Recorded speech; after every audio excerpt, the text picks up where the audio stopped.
Olá, dando continuidade ao nosso mini curso de Python, agora eu vou estar falando sobre a parte do download do Python.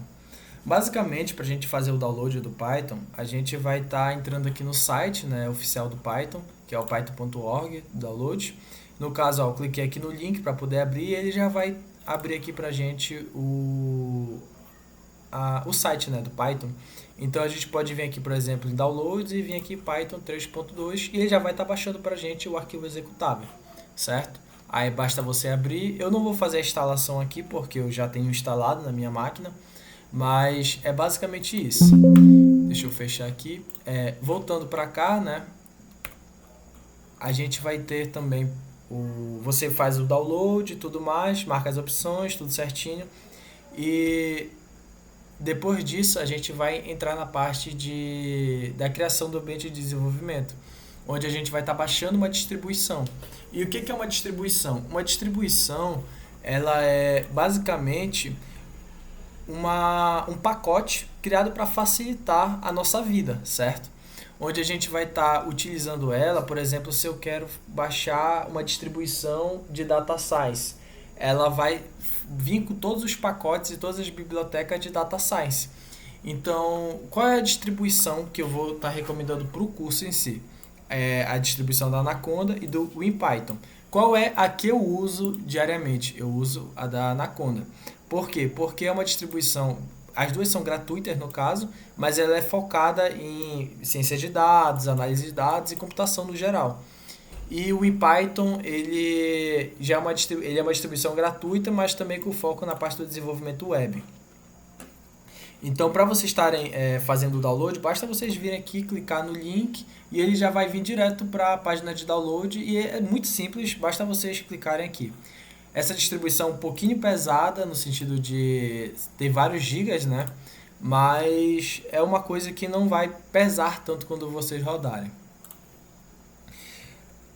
Qual é a IDE que a gente vai estar utilizando no mini curso inteiro? A gente vai estar utilizando o Jupyter Notebook. Por quê?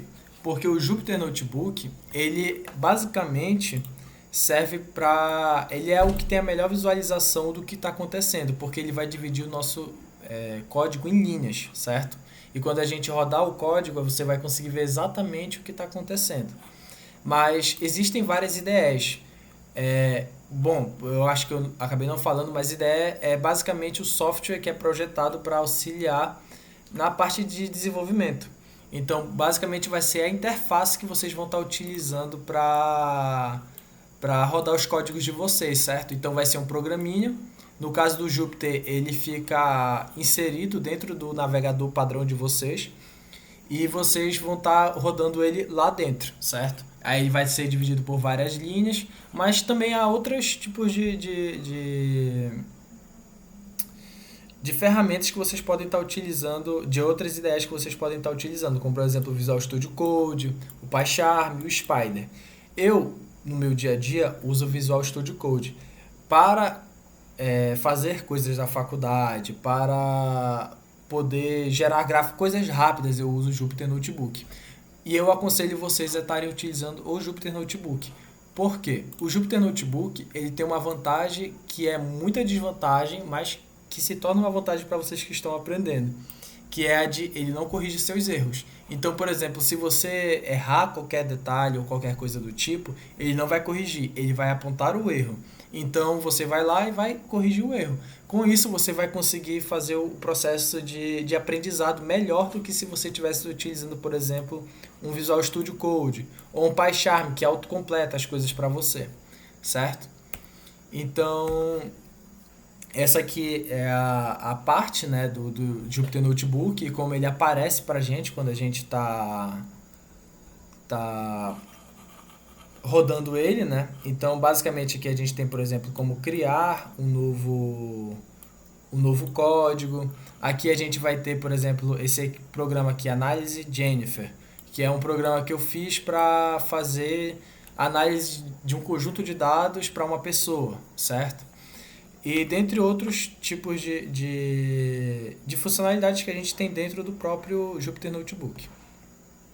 Essa aqui é quando você cria, né, o código, Ele vai vir bem aqui e vai aparecer essas opções para você, onde para você rodar o código, né, para executar a linha de código, você vai clicar nesse botão bem aqui.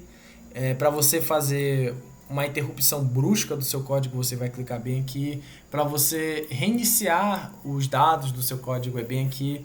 E dentre outras funcionalidades, como também, por exemplo, personalizar. Aqui, por exemplo, tem a opção Code, mas tem várias outras opções. Então, é bom que vocês, quando baixarem, antes de passarem para as próximas aulas, vocês olhem tudo que tem para... Não tudo, ou pelo menos dê uma boa olhada para poder entender o que vocês estão mexendo e entender o que vocês vão poder estar utilizando depois, certo? Então é basicamente isso.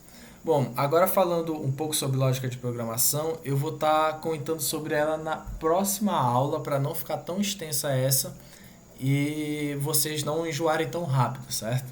Então é basicamente isso. Na próxima aula a gente se encontra e até logo.